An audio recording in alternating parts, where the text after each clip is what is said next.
지금 전 세계 교육계가 발칵 뒤집혔습니다.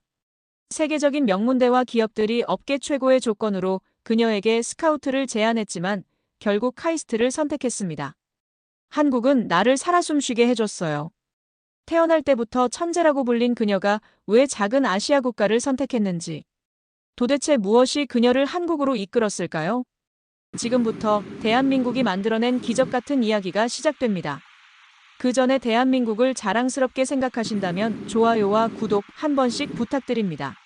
그럼 바로 시작하겠습니다. 저는 천재라고 불리지만 사실 평범한 꿈을 꾸는 사람입니다. 안녕하세요. 에밀리 스콧이라고 해요. 런던에서 태어나 지금은 한국에서 살고 있죠. IQ 203이라는 숫자가 제 인생을 정의하기 시작한 건 BBC 다큐멘터리가 방영된 그날부터였습니다. IQ 203의 천재 소녀, 한국 카이스트 뇌공학과 입학이라는 제목의 특집이었죠. 런던의 작은 아파트에서 그 방송을 보던 날, 엄마는 눈물을 흘리셨고 아빠는 자랑스러운 미소를 지으셨어요. 아빠는 런던대 신경과 교수로 제게 과학의 세계를 열어주신 분이었습니다. 그날 밤 저는 왜 한국인지, 왜 카이스트인지 묻는 수많은 메일을 받았죠. 답은 간단했어요. 한국은 기억의 가치를 아는 나라였으니까요. 역사를 기억하고, 가족을 기억하고, 전통을 기억하는 곳, 그리고 카이스트는 제 연구를 이해해주는 곳이었습니다. 어쩌면 그때는 몰랐을지 모르지만 아빠의 기억이 사라지기 시작한 그 순간부터 제 인생의 목표는 이미 정해져 있었는지도 모르겠어요. 아빠의 알츠하이머 진단은 제게 번개처럼 찾아왔습니다. 세계적인 신경과학자가 자신의 기억을 잃어가는 진단 결과를 들었을 때 저는 병원 의자에 털썩 주저앉았어요. 그날 밤 아빠의 연구실에서 본 노트에는 이렇게 적혀 있었어요. 에밀리, 널 잊게 될까 두렵구나. 그 문장 하나가 제 인생을 바꿔놓았죠. 그날부터 저는 기억에 집착하기 시작했습니다. 모든 순간을 사진으로 남기고 일기를 쓰고 녹음을 했죠. 아빠가 있는 만큼 제가 더 기억해야 한다고 생각했어요. 한국기록원에서 제 IQ를 공식 인증했을 때 세계 언론은 들썩였습니다. 영국 소녀, IQ 203으로 세계 신기록 세워, 카이스트 유학생, 세계 IQ 1위 등극, 기자들이 연구실 앞에 몰려들었고 인터뷰 요청이 쏟아졌어요. 하루아침에 저는 천재라는 딱지가 붙은 채 살아가게 되었습니다. 인증서를 받던 날, 한국기록원의 박 교수님은 제 손을 꼭 잡으며 말씀하셨어요. 이건 단순한 숫자가 아니라 책임이야. 그 말이 가슴에 깊이 박혔습니다. 저는 그제야 깨달았죠. 이 숫자는 제가 무엇을 할 수 있는지가 아니라 무엇을 해야 하는지를 말해주고 있다는 것을요. 메가소사이어티 한국 대표 자격으로 최초 회원이 되었을 때 서양 언론들은 의아했어요. 왜 영국이나 미국이 아닌 한국인지를. 입회식 날, 저는 한복을 입고 참석했습니다. 서구인들의 정장 사이에서 유난히 돋보였죠. 하지만 저는 당당했어요. 제 정체성을 숨기고 싶지 않았으니까요. 한국은 단순한 유학지가 아니라 제 기억의 설계도를 그릴 수 있는 장소라는 것을요. 입회식 후 열린 리셉션에서 많은 과학자들이 물었습니다. 왜 한국인가요? 저는 미소 지으며 대답했어요. 한국은 기억의 나라니까요. 그들은 이해하지 못했지만 저는 알고 있었습니다. 한국의 역사책 속에는 수천 년의 기억이 담겨 있고 제 사상에는 조상의 기억이 있으며 향기로운 김치 속에는 어머니의 손맛이라는 기억이 담겨 있다는 것을요. 기억은 단순한 뇌활동이 아니라 삶, 그 자체라는 것을 한국은 본능적으로 알고 있었습니다. 카이스트 기숙사로 돌아오는 길, 제 발걸음은 가벼웠습니다. 비로소 제 자리를 찾은 것 같았으니까요. 영국에서는 이해받지 못했던 제 연구가 한국에서는 열렬히 환영받았습니다. 연구실 문을 열 때마다 느껴지는 설렘. 그것은 새로운 기억을 만들어가는 희망이었어요. 아빠를 위한, 그리고 저를 위한. 카이스트 연구실에서 밤을 새우며 실험할 때마다 아빠의 얼굴이 떠올랐습니다. 점점 희미해지는 그 표정. 저는 밤새 연구실 불을 켜고 기억의 궁전을 쌓아갔죠. 기억력 향상 훈련에 관한 프로젝트에 참여하면서 저는 한국 전통 암기법과 서양의 기억수를 접목시켰습니다. 팀원들은 처음엔 의아했어요. 왜 굳이 전통 방식을 고집하나요? 하지만 저는 확신했습니다. 기억은 문화적 맥락 속에서 더 강화되어 밤새 이어지는 토론 속에서 우리는 한글의 자음과 모음 구조를 활용한 새로운 기억 체계를 개발했죠. 한글의 기하학적 구조가 매일 시각적 기억 영역을 자극한다는 가설이었습니다. 그리고 마침내 108장의 카드를 완벽히 암기하는 세계 신기록을 세웠을 때 모두가 놀랐습니다. 저는 이걸 한국식 기억법이라고 불렀어요. 한국의 정서와 문화가 만든 독특한 암기 패턴이었죠. 이건 단순한 개인의 성취가 아니라 문화적 융합의 성과였습니다. 서울국제기억력 챔피언십에서 우승했을 때 세계 언론들은 드디어 주목하기 시작했습니다. 대회장은 전 세계에서 온 참가자들로 북적였어요. 경쟁자들의 긴장된 표정, 관중들의 기대에 찬 눈빛, 그리고 저는 깊은 호흡을 통해 마음을 가라앉혔습니다. 카드를 외우고, 숫자를 암기하고, 이름과 얼굴을 매칭하는 과정에서 저는 마치 다른 세계에 있는 것 같았죠. 우승 트로피를 들어올릴 때 관중석에서 한국 학생들이 환호성을 질렀습니다. 에밀리, 에밀리. 그 순간 가슴이 뜨거워졌어요. 저는 마이크 앞에서 떨리는 목소리로 말했습니다. 이 우승은 저 혼자의 것이 아니라 한국의 기억 문화와 함께 만든 결과입니다. 통역사가 제 말을 한국어로 옮기자 더 큰 환호성이 터져 나왔죠. 코리안 메모리 메서드는 유럽과 미국 교육계를 강타했고 저는 세미나를 열어 이 방법을 세계와 나누기 시작했죠. 서울 코엑스에서 열린 첫 세미나는 입장권이 몇 시간 만에 매진되었어요. 강연장에 들어서자 수많은 사람들의 기대에 찬 시선이 저를 향했습니다. 오늘 여러분과 나눌 것은 단순한 기술이 아닙니다. 기억에 대한 새로운 철학이죠. 세미나에서 저는 한글의 기하학적 구조를 활용한 시각화 기법을 소개했어요. 참가자들은 처음에는 의아했지만 실습 결과에 모두가 놀랐습니다. 평균적으로 30% 이상 기억력이 향상되었으니까요. 세미나가 끝난 후 한 중년 여성이 다가와 손을 꼭 잡았어요. 덕분에 알츠하이머로 고생하는 어머니와 더 많은 시간을 함께할 수 있을 것 같아요. 그 말에 눈물이 핑 돌았습니다. 아빠를 생각하며 시작한 연구가 이렇게 다른 이들에게도 희망이 되고 있다니. 제 기억 훈련법이 한국발 혁신으로 불리는 순간 가슴이 뜨거워졌어요. 이건 단순한 기술이 아니라 문화였으니까요. 한국의 기억법, 서구 교육계를 뒤흔들다. 인터뷰 요청이 쏟아졌고 유명 대학들의 특강 초청이 이어졌어요. 하지만 제 마음은 늘 한국에 있었습니다. 미국 순회 강연을 마치고 인천공항에 도착했을 때의 안도감을 잊을 수 없어요. 공항 로비에는 환영합니다. 에밀리 스콧이라는 현수막이 걸려 있었죠. 카이스트 학생들이 손에 꽃다발을 들고 기다리고 있었습니다. 그 순간 느꼈어요. 기억을 단순히 정보의 저장이 아닌 이야기로 엮는 한국적 사고방식이 만든 결과물이었습니다. 그리고 저는 그 이야기의 한 부분이 되어가고 있었죠.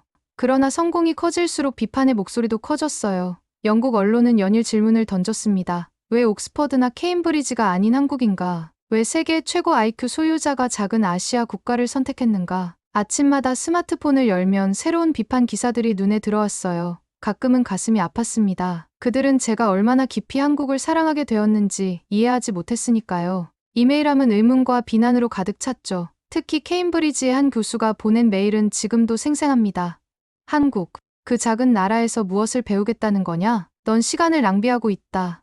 그 메일을 읽던 날 밤, 저는 한강변을 홀로 걸었어요. 차가운 바람이 뺨을 스쳤지만 그보다 더 차가운 것은 그들의 편견이었습니다. 강변에 앉아 물결을 바라보며 깊은 생각에 잠겼어요. 저는 지금 올바른 길을 가고 있는 걸까? 정말 시간을 낭비하고 있는 걸까? 그때 옆자리에 앉은 할아버지가 말을 걸었습니다. 젊은이, 무슨 고민이 있나?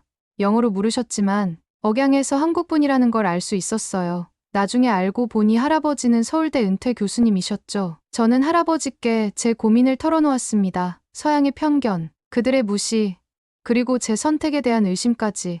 할아버지는 잠시 생각에 잠기셨다가 말씀하셨어요. 우리 한국은 작은 나라지만 기억의 무게는 결코 작지 않다네.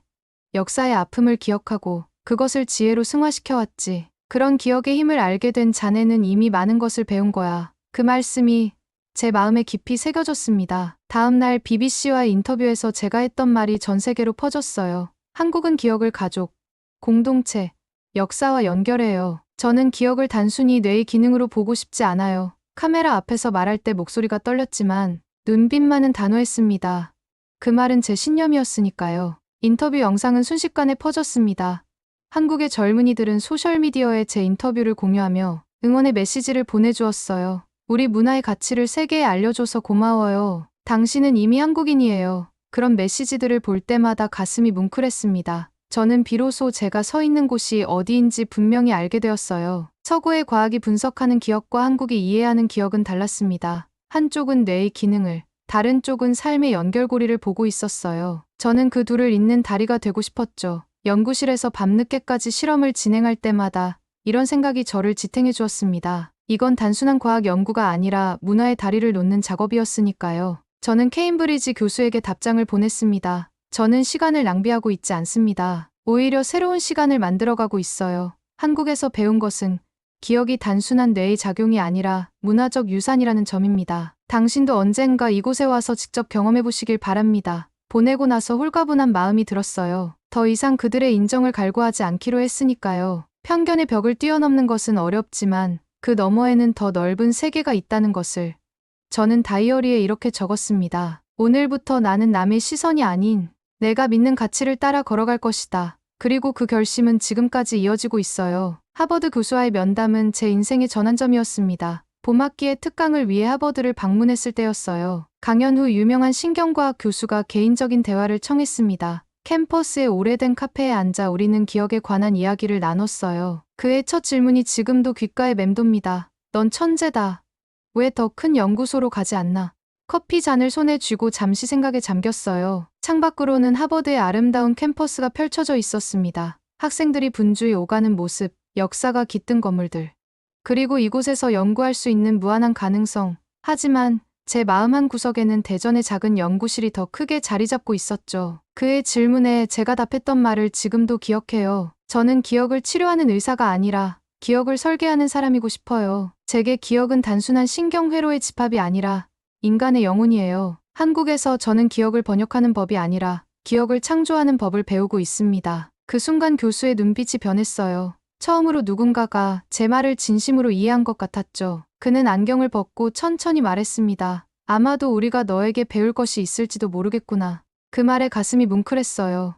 인정받고자 하는 욕구가 아니라 이해받고 싶었던 갈망이 충족되는 순간이었습니다. 면담을 마치고 보스턴의 거리를 걸을 때 마음은 이미 한국으로 달려가고 있었어요. 하버드의 웅장한 건물들 사이에서 저는 오히려 카이스트의 연구실이 그리워졌습니다. 그곳에서의 밤샘 연구, 동료들과의 열띤 토론, 그리고 무엇보다 기억에 대한 다른 접근법, 그 모든 것이 제게는 더 큰 의미를 가지고 있었죠. 뉴욕타임스 칼럼이 제게 IQ 1위, 뇌와 철학과 인문학을 통섭하는 연구자라는 타이틀을 붙여줬을 때 저는 그제서야 제가 가고 있는 길이 맞다고 확신했어요. 단순히 제 성취를 칭찬하는 것이 아니라 제가 추구하는 가치를 인정해주는 것 같았습니다. 기사는 제가 인문학과 과학을 접목시키는 방식, 특히 한국적 사고방식을 통해 뇌과학을 재해석하는 시도에 주목했어요. 한국 교육 시스템이 가진 인문과 과학의 통섭 가능성이 세계의 주목을 받기 시작했습니다. 제 연구실에는 세계 각국에서 온 학생들이 방문했어요. 그들은 모두 같은 질문을 했습니다. 어떻게 이런 접근이 가능했나요? 저는 미소 지으며 대답했어요. 한국에서는 경계가 중요하지 않아요. 융합이 중요하죠.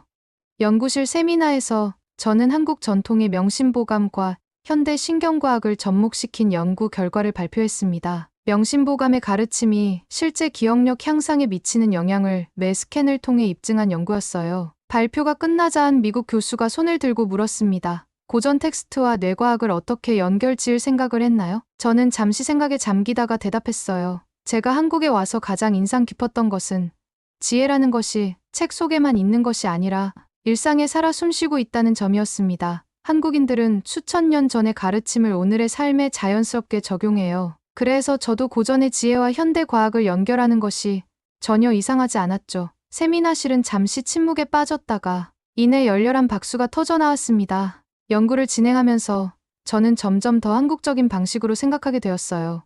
문제를 볼 때 하나의 렌즈가 아닌 여러 렌즈를 통해 보는 법을 배웠습니다. 서양 과학의 분석적 접근과 동양 철학의 종합적 사고를 결합하는 과정은 때로 혼란스럽기도 했지만 그 혼란 속에서 새로운 통찰이 빛을 발했죠. 벚꽃이 만개한 어느 봄날, 연구실 동료들과 함께 캠퍼스를 거닐며 한국에서의 경험을 떠올렸어요. 불과 3년 전만 해도 저는 런던의 한 소녀였을 뿐이었는데 지금은 한국의 지혜를 세계에 전하는 다리가 되어 있었습니다. 그 변화가 믿기지 않았어요. 하지만 제 마음은 그 어느 때보다 확고했습니다. 저는 기억의 설계자로서의 길을 걷고 있었으니까요. 하버드, MIT, 옥스퍼드 교수진과 함께 국제 뇌연구 네트워크를 설립했을 때 많은 이들이 놀랐어요. 본부가 서울이라는 사실에 말이죠. 창립 기념 심포지엄이 서울 코엑스에서 열렸고 세계 각국의 석학들이 참석했습니다.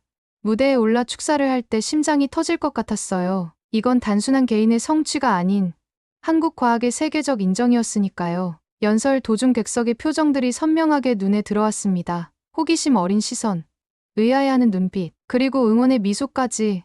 저는 떨리는 목소리를 진정시키며 말했어요. 이 네트워크는 동서양의 지혜가 만나는 교차점이 될 것입니다. 우리는 뇌를 연구하지만 결국 우리가 탐구하는 것은 인간의 본질이죠. 말을 마치자 객석에서 뜨거운 박수가 터져 나왔습니다. 하지만 모든 이가 이 변화를 환영한 것은 아니었어요. MIT의 한 교수는 공개적으로 저를 비판했습니다. IQ만 높고 실적은 없다. 네이처 신경과학 저널의 인터뷰에서였죠. 그 기사를 읽었을 때 얼굴이 화끈거렸어요. 수년간의 연구와 노력이 한 줄의 비판으로 무시되는 기분이었습니다. 연구실에 혼자 남아 창밖을 바라보며 깊은 한숨을 내쉬었죠. 동료 연구원 민지가 커피를 들고 들어왔습니다. 에밀리, 괜찮아요. 저는 억지 미소를 지으며 고개를 끄덕였어요. 민지는 잠시 침묵하다가 말했습니다. 비판하는 사람들은 당신이 이룬 것을 모르는 거예요. 우리는 알잖아요. 그 말에 눈시울이 뜨거워졌어요. 한국에서 맺은 인연들이 제게 얼마나 큰 힘이 되는지 다시 한번 느꼈습니다. 그날 밤 연구실에 남아 새로운 프로젝트를 구상했어요. 한국에서 개발한 뇌훈련 소프트웨어였습니다.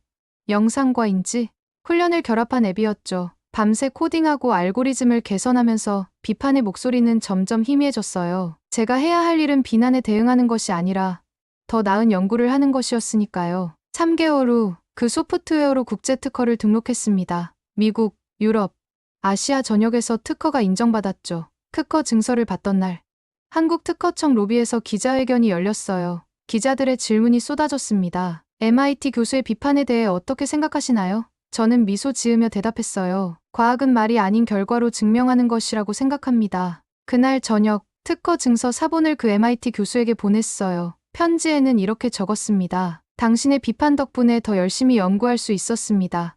감사합니다. 진심이었어요. 때로는 비판이 더 큰 성장의 원동력이 된다는 것을 깨달았으니까요. 답장은 오지 않았지만 몇 주 후 그 교수가 서울 심포지엄에 참석 의사를 밝혔다는 소식을 들었습니다. 심포지엄 날, 로비에서 그 교수와 마주쳤어요. 어색한 침묵이 흘렀지만 그가 먼저 손을 내밀었습니다. 흥미로운 연구더군요. 논의할 기회가 있었으면 합니다.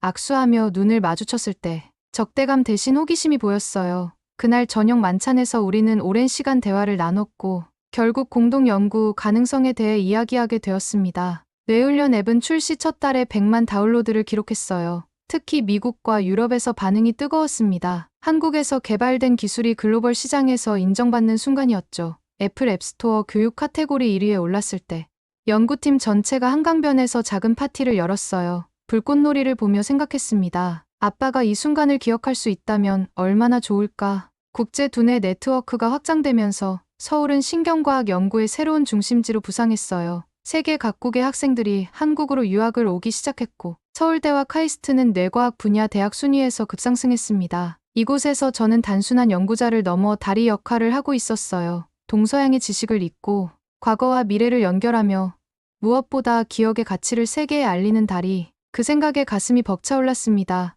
한국이라는 나라가 제게 준 선물은 지식을 넘어 지혜였으니까요. 사실 누구도 모르는 제 비밀이 있었습니다. 불면증과 공황장애로 매일 밤 고통받고 있었다는 거예요. 화려한 수상 경력과 연구, 성과 뒤에는 깊은 밤 식은땀에 젖어 깨는 저만의 고통이 있었습니다. IQ 203의 뇌는 쉬지 않았고 잠들 때마다 아빠의 희미해지는 기억들이 제 꿈을 채웠어요. 한 번은 연구실에서 발표 중에 갑자기 심장이 빠르게 뛰기 시작했고 숨이 가빠졌습니다. 누군가가 구급차를 불렀고 저는 그렇게 병원 응급실에 실려갔어요. 병원 침대에 누워 천장을 바라보며 생각했습니다.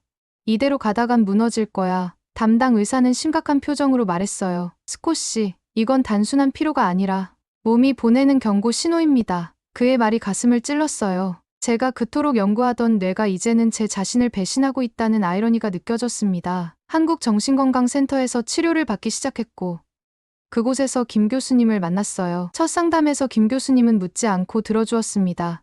말없이 제 이야기를 경청하는 모습에 마음의 문이 열렸어요. 저는 기억을 연구하면서 정작 제 자신의 감정은 무시해왔어요. 아빠가 나를 잊게 될까 두려워서 모든 것을 기억하려고 노력했지만 그게 저를 망가뜨리고 있어요. 김 교수님은 천천히 말씀하셨습니다. 기억은 단순히 간직하는 것이 아니라 때로는 내려놓는 법도 배워야 해요. 그 말에 눈물이 왈칵 쏟아졌어요. 그동안 얼마나 많은 것을 붙잡고 있었는지 깨달았습니다. 아빠의 기억, 연구에 대한 책임감, 세계의 기대, 모든 것이 제 어깨를 짓누르고 있었어요. 치료 과정 중 제 삶을 바꿀 아이디어가 떠올랐어요.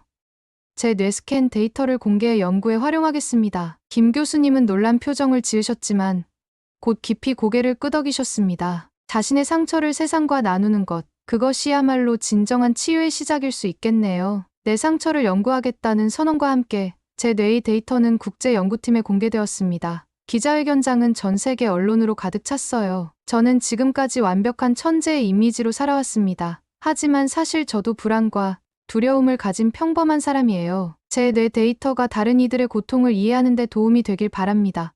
자발적으로 자신의 뇌를 실험 대상으로 내놓은 건 의학사에서 전례가 없는 일이었죠. 제 뇌 스캔은 매주 업데이트되어 공개 데이터베이스에 올라갔어요. 저희 불안, 공황, 그리고 치료 과정이 모두 데이터로 기록되었습니다. 때로는 너무 많은 것을 공개한다는 두려움이 들기도 했지만 그보다 더 큰 목표가 있었어요.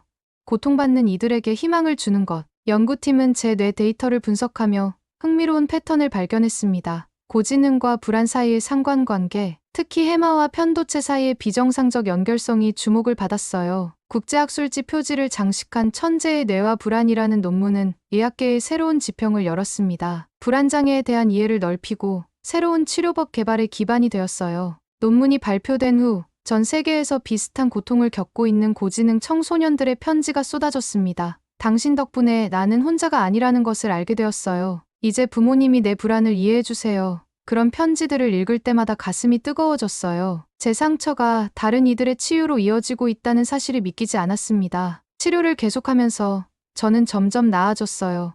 불면증은 줄어들었고 공황 발작의 빈도도 감소했습니다. 김 교수님은 제게 명상과 한국 전통차 마시기를 권했어요. 처음에는 의아했지만 차를 우리는 과정에서 느껴지는 평온함이 마음을 진정시켰습니다. 한국의 치유 문화가 제게 새로운 길을 열어준 거죠. 연구실로 돌아왔을 때 동료들의 따뜻한 환영에 감동했어요. 그들은 제 상태를 이해해 주었고 연구 일정도 조정해 주었습니다. 한국에서 정신건강에 대한 인식이 변하고 있다는 것을 느꼈어요. 예전에는 숨겨야 할 것으로 여겨졌지만 이제는 서서히 공개적으로 논의되기 시작했죠. 제 사례가 작은 변화의 시작이 되었기를 바랬습니다. 가을의 어느 저녁, 내면의 그림자와 마주한 뒤 오히려 더 강해진 느낌이었습니다. 천재라는 라벨 뒤에 숨지 않고 온전한 나로 살아가는 법을 배우고 있었죠. 한국이라는 나라가 제게 가르쳐준 또 하나의 소중한 교훈이었습니다. 기억하는 것만큼이나 내려놓는 것도 중요하다는 것을요. 성공이 커질수록 유혹도 커졌어요. 어느 봄날 유럽 국방연구소에서 이메일이 왔습니다. AI 인지전 프로젝트에 참여해달라. 첨부된 제안서에는 천문학적인 연구비와 최첨단 시설 지원이 명시되어 있었어요. 이메일을 읽는 순간 등골이 오싹했습니다. 그들이 원하는 것은 인간의 기억을 조작하는 기술이었으니까요. 그들이 제시한 금액이라면 아빠의 치료비를 충분히 감당할 수 있을 것이고 더 큰 연구팀을 꾸릴 수도 있을 것입니다. 하지만 그 대가로 제 연구가 어떻게 사용될지 생각하니 마음이 무거워졌어요. 기억을 지키기 위해 시작한 연구가 기억을 파괴하는 도구가 된다면 그것은 제 존재 이유에 대한 배신이 아닐까요? 며칠 후 미 국방부에서도 연락이 왔습니다. 뇌공학 기술을 군사용으로 개발해달라. 이번에는 워싱턴에서 온 2명의 정장 차림 남자들이 제 연구실을 찾아왔습니다. 당신의 연구는 국가 안보에 중요한 자산이 될 수 있습니다. 우리는 충분한 보상과 함께 최고의 연구 환경을 제공할 것입니다. 회의실에서 그들과 마주 앉아 제안서를 검토하는 동안 마음속 갈등이 커져갔어요. 그들이 제시하는 금액은 제가 지금까지 받은 어떤 연구비보다도 컸습니다. 그리고 미국 시민권까지 약속했죠. 하지만 제안서 깊숙한 곳에 있는 적대적 인지 조작이라는 문구가 계속 눈에 밟혔어요. 그것은 다른 말로 세뇌를 의미했습니다. 시간이 필요합니다. 제 말에 그들은 이해한다는 듯 고개를 끄덕였어요. 하지만 떠나기 전 한 사람이 남긴 말이 귓가에 맴돌았습니다. 스콧 박사. 당신이 거절해도 이 연구는 진행됩니다. 다만 당신 없이. 그리고 아마도 덜 안전하게요. 그 말에 심장이 무거워졌어요. 내가 참여하지 않으면 다른 누군가가 할 것이라는 현실적인 압박감이 밀려왔습니다. 제 연구가 가져올 수 있는 2가지 미래가 머릿속에 그려졌어요. 하나는 기억장애로 고통받는 사람들을 치유하는 미래, 다른 하나는 기억을 무기로 사용하는 어두운 미래. 강변 벤치에 앉아 밤하늘을 바라보며 아빠에게 말을 건넸습니다. 아빠, 제가 뭘 해야 할까요? 다음 날 아침, 결정을 내렸어요. 2 기관 모두에게 같은 메일을 보냈습니다. 제안에 감사드립니다만 참여할 수 없음을 알려드립니다. 보내고 나니 묘한 해방감이 느껴졌어요. 얼마 후 유럽 연구소에서 다시 연락이 왔습니다. 연구비를 2배로 올리겠다는 내용이었죠. 그들의 집요함에 놀랐지만 제 결심은 변하지 않았어요. 마침내 양쪽 모두에게 최종 답변을 보냈습니다. 지식은 무기가 아니라 인간을 위한 빛이어야 해요. 저는 기억을 파괴하는 것이 아니라 보존하고 치유하는 연구를 하고 싶습니다. 모든 군사 제안을 거절했죠. 그리고 그 사실이 언론에 알려지자 예상치 못한 반응이 이어졌습니다. 과학계에서는 박수를, 일부에서는 비난을 받았어요. 국가 안보보다 개인의 윤리를 앞세운다는 비판도 있었죠. 하지만 한국의 과학자들과 학생들은 저를 지지해 주었습니다. 카이스트 캠퍼스에는 평화를 위한 과학이라는 현수막이 걸렸고 연구실 앞에는 학생들이 놓아둔 꽃다발이 쌓였어요. 그 순간 저는 제가 한국에서 단순한 외국인 연구자가 아니라 공동체의 일원이 되었음을 느꼈습니다. 하버드, 옥스퍼드, MIT 교수들이 스카우트 제안을 했을 때도 마찬가지였어요. 그들은 모두 더 큰 연구비, 더 넓은 실험실, 더 많은 인력을 약속했습니다. 하지만 그들의 관심은 오직 제 뇌, 제 IQ, 제 연구 성과에만 있었죠. 어느 날 저는 그들 앞에서 솔직하게 말했습니다. 여러분은 제 기억을 연구 주제로만 봅니다. 한국은 제 기억을 이해하고, 이어주고, 살아 숨쉬게 해줬습니다. 전 뇌를 고치는 의사가 아니라 기억을 남기는 설계자가 되고 싶어요. 그래서 난 한국을 선택했어요. 그들의 표정이 변했어요. 처음으로 그들은 저를 단순한 연구 대상이나 인재가 아닌 한 인간으로 바라보는 것 같았습니다. 미팅이 끝난 후 하버드 교수가 다가와 말했어요. 오늘 처음으로 당신을 제대로 보게 된 것 같습니다. 그 말에 미소 지었습니다. 이해받는다는 것. 그것이야말로 제가 한국에서 찾은 가장 소중한 것이었으니까요. 가끔은 거절하는 것이 받아들이는 것보다 더 큰 의미를 가질 수 있다는 것을 제가 지키고자 하는 가치. 그것은 한국에서 배운 인간에 대한 존중과 기억의 소중함이었습니다. 그날 밤 아빠에게 전화를 걸어 이 모든 이야기를 들려주었어요. 아빠는 여전히 제 이름을 기억하지 못했지만 전화기 너머로 들려오는 따뜻한 숨소리가 저에게는 큰 위로가 되었습니다. 제 인생에서 가장 자랑스러운 프로젝트는 에밀리 클래스입니다. 한국 저소득층 아동들에게 무료로 기억훈련 교육을 제공하는 프로그램이죠.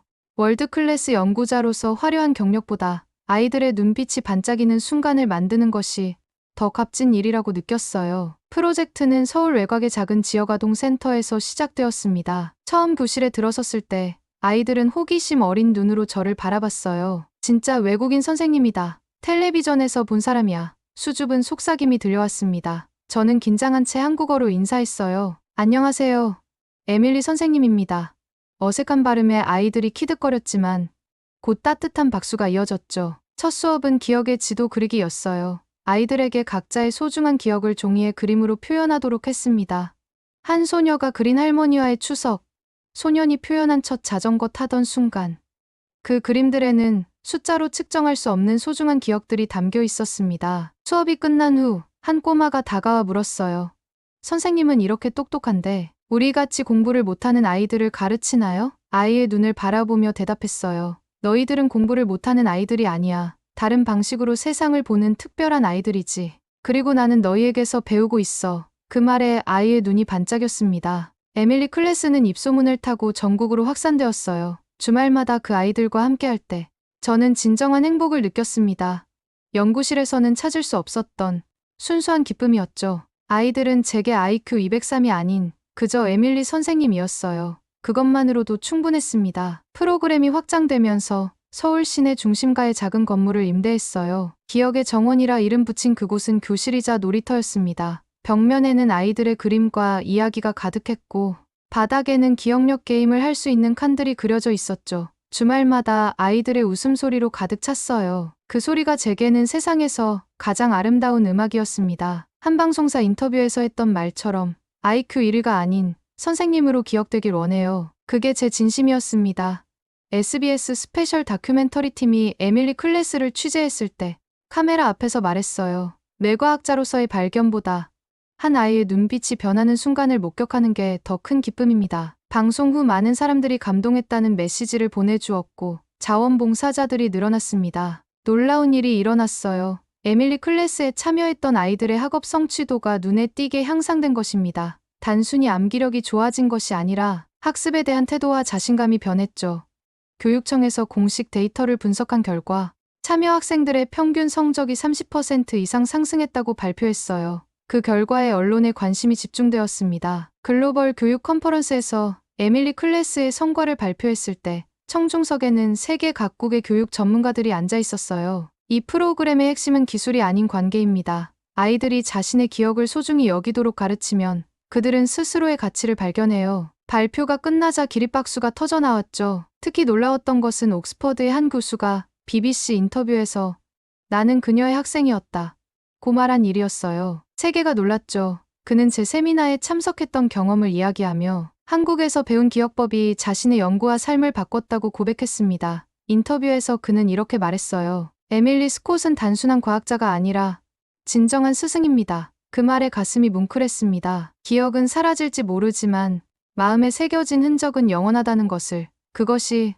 제가 아이들에게 가르치고 싶은 것이었고, 역설적이게도 아빠의 병이 제게 가르쳐준 가장 소중한 교훈이었습니다. 저는 세계 최고의 IQ를 가진 영국인이지만 제 기억의 설계도는 한국에서 완성되고 있어요. 기억은 단순한 정보가 아니라 이야기이고 과학이 아니라 예술이라는 것을 한국에서 배웠습니다. 그리고 그 이야기의 중심에는 인간이 있다는 것도요. 한국은 저에게 단순한 연구 장소가 아니라 저를 완성시켜준 고향이 되었습니다. 아마도 이것이 진정한 국가의, 진정한 과학의, 진정한 교육의 힘이 아닐까요? 서로의 기억을 존중하고 이어가는 것. 그래서 저는 오늘도 교실 문을 열며 아이들을 맞이합니다.